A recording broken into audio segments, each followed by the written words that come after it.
WandaVisionNow in Color Season 1 Episode 3 Editors rating 2 stars WandaVisionNow in Color Season 1 Episode 3 Editors rating 2 stars Photo. Marvel Studios taken as a whole, WandaVision is a boldly innovative piece of entertainment. But I would contend that we shouldn't take it as a whole. No one has previously attempted or pulled off a piece of filmed serial fiction about Marvel superheroes trapped in an altered reality made to look like a succession of old sitcoms, a reality that is sometimes idyllic and other times eerie in its suggestion of a sinister truth. And yet every individual element of that sentence I just wrote has been attempted ad nauseam in film, television, prose, and/or comics. Like everything else in the Marvel Cinematic Universe, it's a bunch of old wines poured into a new bottle with the hope that it'll taste nice and get you buzzed. However, it can just as easily turn out to be something you'll want to spit out.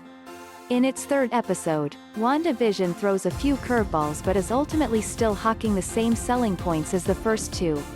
We've jumped ahead in TV history yet again, this time to the Day-Glo domesticity of the Partridge Family, the Brady Bunch, and other anodyne staples of the me-decade. As usual, the WandaVision team more or less nails the look and tone of the subject matter it's homaging, but to what end? Episode 3 sets out to dial up the weirdness and confusion, and it more or less achieves that goal, but the only challenge the series is presenting to us is that of gathering clues in order to speculate about what's in the mystery box of the setting and setup. And that's just about the emptiest, most patronizing way to keep people coming back to something. We can't definitively pass judgment on what it is WandaVision is up to just yet, and, trust me, I don't know any more about how it turns out than you do at this point, as the stingy House of Mouse only gave out 3 advance episodes of the show.